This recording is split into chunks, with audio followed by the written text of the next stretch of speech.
గారికి ఎమ్మెల్యే మన ఓదలన్న గారికి ప్రత్యేక ధన్యవాదాలు. ఎందుకంటే ఇక్కడ ఉన్నటువంటి ప్రజా సమస్యలన్నీ కూడా సానుకూలంగా ఎవరు ఏది చెప్పినా విని స్పందించేవారు మొదట అన్నగారికి.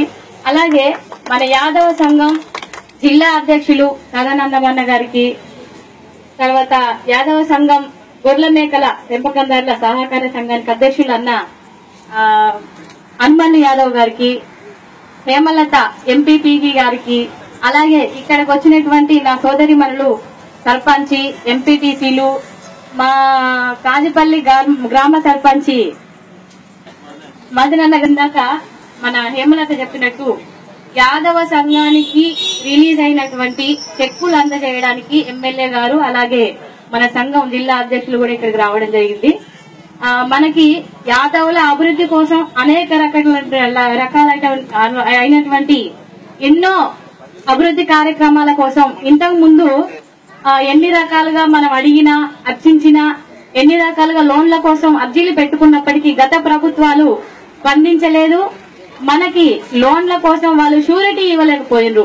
వీళ్ళు కట్టరో గవర్నమెంట్ పరంగా మేము షూరిటీ ఇస్తే మేము కట్టాల్సి వస్తుంది అని చెప్పేసి వాళ్ళు ఇవ్వలేకపోయారు. కానీ మన తెలంగాణ గవర్నమెంట్ వచ్చిన తర్వాత మన సీఎం గారు ప్రజలందరి కోసం అనేక రకాలైనటువంటి కార్యక్రమాలు కొత్తవి తీసుకొస్తూ ప్రజలందరికీ అందుబాటులో ఉండే విధంగా చేయాలనే ఉద్దేశంతో మనము ఇక్కడ ఉన్నటువంటి ప్రజలందరం కూడా ఇతర రాష్ట్రాల్లో నుంచి మాంసం కోసం గొర్రెలు మేకలు ఇతర ఏదున్నా సరే బయటి రాష్ట్రాల నుంచి తీసుకుంటున్నాం కాబట్టి, కానీ ఇక ముందు గొర్రెల మేక పెంపకందారులైనటువంటి పాడి పరిశ్రమకి అభివృద్ధికి పాటుపడుతున్నటువంటి యాదవులకి వాళ్ళ కృషిని మెచ్చుకొని వాళ్ళ వృత్తిని వాళ్ళు కొనసాగించుకోవడానికి, ఈ వృత్తి కొనసాగించలేక వర్షాలు లేక పడుతున్నటువంటి బాధలని అర్థం చేసుకుని అనేక రకాలుగా చెరువులను పూడికతీతలు చేపిస్తూ అదే విధంగా మన గొర్రెల మేకల పెంపకానికి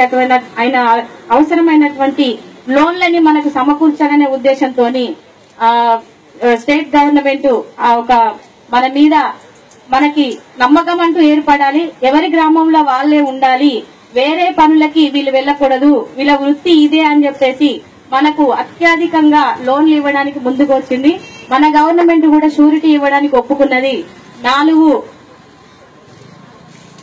గొర్రెల మేక పెంపకందారులకి వాళ్ళ పోషణ కోసం వాళ్ళ జీవనం కోసం మనం ఇతర రాష్ట్రాలకి ఈ మాంసాన్ని ఉత్పత్తి పెంచుకొని ఇతర రాష్ట్రాలకి పంపే విధంగా ప్రొడక్షన్ జరిగే విధంగా చేయాలనే ఉద్దేశంతో సీఎం గారు మన తలసాని శ్రీనివాస్ యాదవ్ గారు మన సంవర్ధక శాఖ మంత్రి గారి ఆలోచన, అలాగే సీఎం గారి మంచి మనస్సుతోని మనకి ఇవి రాబోతున్నాయి. అందరూ సద్వినియోగం చేసుకుని వీటిని మన పెంచుకోవాలని నేను మనస్ఫూర్తిగా కోరుకుంటూ సెలవు తీసుకుంటున్నాను.